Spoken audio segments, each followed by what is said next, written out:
Alright everyone, you joined me in Microsoft Paint. Before we jump into the city today, I kind of wanted to talk a little bit about planning, just so everyone's kind of on the same page before we move forward. For those wondering, this map here, this render, is from Unmined, which is a really great program that takes your Minecraft worlds and converts them into actually super detailed overhead maps. We'll be using it a little bit later in this episode and later in the series. But this is kind of a Microsoft Paint document because I have a really poor rendition of some general plans out here later. But for those of you that can see, this is the general Palm Bay area right now. This is all that we have. Sand Creek is down here. For reference, you can see the tennis courts. I just kind of wanted to talk about where we're gonna go from here. I did a lot of studying while I was in between episodes, like lots of research that I was doing. I pretty much studied like the entire like Miami-Dade area and just really studied how all the roads interconnected with the city and like where it all went to. And I found out that this road right here, I think I'm just going to continue this along. This is just going to be a general street avenue, the one that we have right now, following the red line there. This black one is going to be a highway that is going to head into the downtown area, as you can see by my really bad arrow there. And then this gray one is going to be kind of a boulevard that kind of follows the highway in there, and this will go like straight into downtown. So there will be large buildings and high-rises connected to this as the city gets denser this way. But I just kind of wanted to show everyone kind of how I make this planning process, and I'll keep you updated with stuff like this throughout the series. I want a train station here, and I want some gas stations here, but other than that, this is pretty much all we have right now. If you can kind of come up with some things that we want to go in these areas, feel free to tell me. But until then, let's jump into the city. This is not why you're here, but I kind of wanted to show you anyway. All right, here we are in Palm Bay proper. I am standing pretty much where we started the last video, right outside the entrance to Sand Creek, just so I could show you the difference between last one and this one. For starters, you should be able to notice this four-way intersection right in front of your face, and complete with the traffic lights here. It leads into this, which is going to be a parking lot, but I'll leave you to figure out what the parking lot's going to be for. I know what it is, but it'll be interesting to see your guesses down below if you decide to make them. Over here, this is less obvious. I decided to get rid of the shoulder. I had a 3-block shoulder that was here, but it made it feel a little bit more like a highway, and really it's not a highway. This is more of a collector road, a major collector, but it is a collector.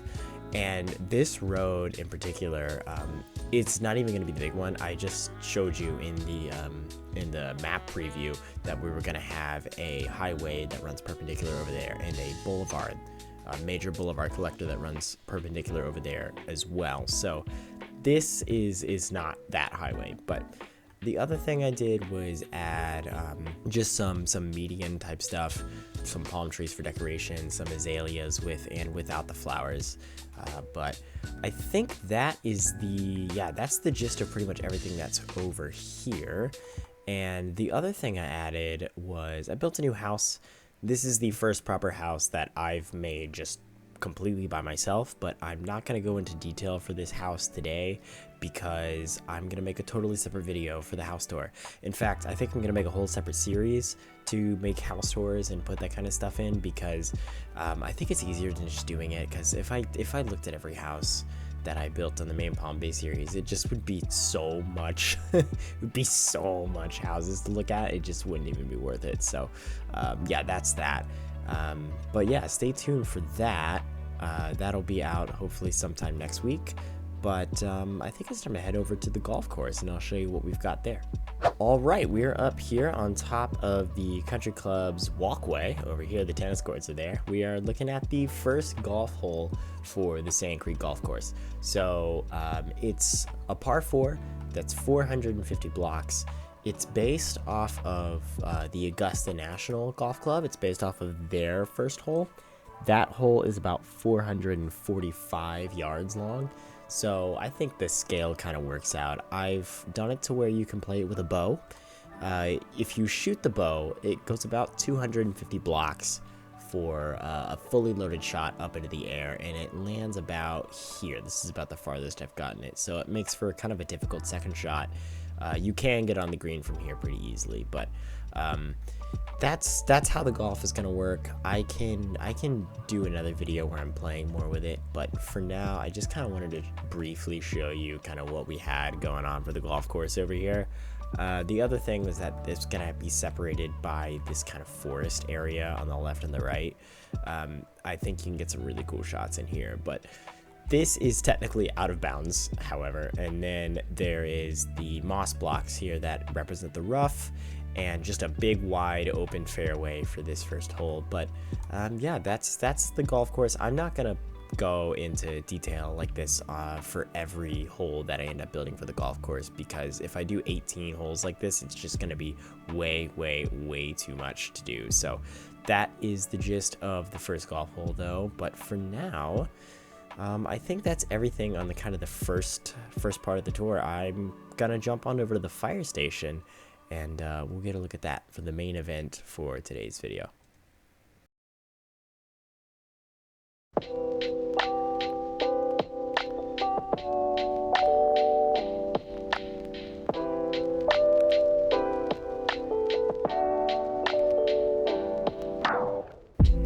Okay, what's up? Here we are in front of the fire station, Palm Bay Fire Department 01.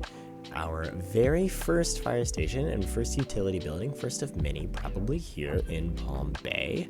I still need to name these streets, but we are crossing this one on the way over to the base of it. I think this building turned out super well. One of the things I noticed when I was doing a lot of research on fire stations is that a lot of them were super modern, and I can put an example of it up, but a lot of them are super modern, so I went with kind of this modern, sleek style for the fire station. The building is built out of deep slate tile blocks, smooth stone, glass, and diorite mostly. I didn't want to do like a traditional like brick fire station that you kind of see like Firehouse Rock style, because that doesn't really exist anymore. On top of that, there's kind of a parking lot that's over here that's pretty simple, and I wanna make sure the city has enough adequate parking, so I'm just gonna point out the fact that I have a parking lot so no one gets mad at me for lack of parking or anything like that. But let's go ahead and head inside, and I'll give you the main tour. As we walk in the building, on the left, we are immediately greeted by a boardroom, conference room, community center discussion. This kind of place can be rented out in some of the fire stations that I looked at. So like this can be kind of a community center. This room in particular can be kind of a community room that people can rent out. Or it can also just be used for members of the station itself. But there's nothing special in here. Just 8 chairs, a board table, and a whiteboard. So that's pretty much it. Walking across the hallway here, we have just another office. This one can just probably be the fire marshal's office, or at least whoever kind of runs the station, because this place in particular has this is just the biggest office on the property. So there's this one, and then the one right next to it down the hallway.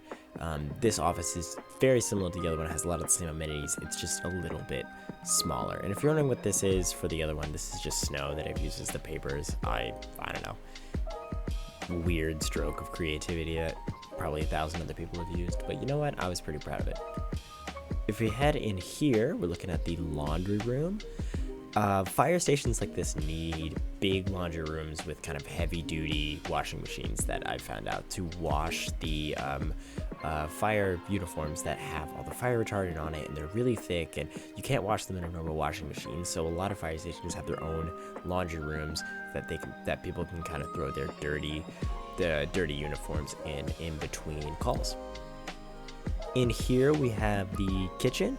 Lots of fire stations have kitchens. This is a kind of a career station, so the people here have their full-time jobs is to be a firefighter, so it's not really a volunteer station, which means some of these people are going to be here for long periods of time, sometimes overnight. So they have to have a place to eat, they have to have a place to socialize and hang out, because you're going to get really burned out if you don't do anything like that. So yeah, this nice little, it's pretty simple kitchen design, just a sink, 2 ovens, and 2 big refrigerators here, enough for everybody. But if maybe somebody's a really good cook, that they can cook up for everyone in the evening or something like that.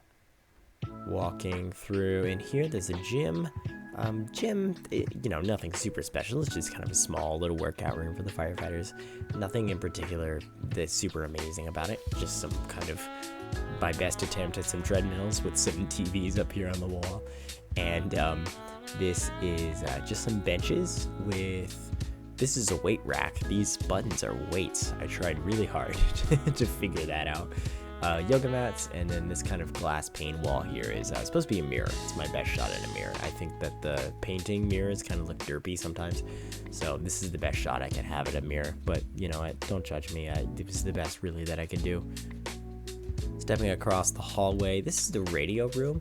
I can put up a picture of a radio room, but this one is pretty stripped back. But these radio rooms are in fire stations and allows people, to my best knowledge, it allows people back at the station to connect with the trucks and the people that are on the scene and on call. One of the most important rooms at the fire station, but it never actually is the most decorated because it's usually full of so much equipment and stuff. This second wing is mostly for housing, and just is the main buffer in between the garage and the rest of the station. In here is the locker room. This is the place that you go if there's a call. They have dorms here, and they'd run from the dormitories over the locker room, put on the uniforms, run straight outside. So everything is kind of designed purposely to flow towards the hangar bay so people can get out as fast as possible and get in the vehicles before they go. Like I said, these are 6 dormitories here. Nothing super special. All of them are pretty much the same. They all kind of have the same amenities in them, but there are 6 of them here, so there can be firemen over here overnight, all night, ready, on call, ready to go, help the people of Palm Bay. And then obviously a little step into the laundry room here to make life a little bit easier, and then another door that comes out here into the hangar bay. This is the first fire engine. I will discuss this a little bit later. I have an idea, and I wanted to see if you guys like it, so I'll talk to you a little bit later about that. But for now, we're gonna run over here into the bathroom section. So 2 bathrooms over here, left and a right, male and female, probably, I don't know. And then these are the same stall designs that I had for the stalls that were over in the country club. And this is just a janitor's closet here in the middle. Nothing really special over here, just a big bathroom that everyone can use when they're out here working on the trucks or whatever.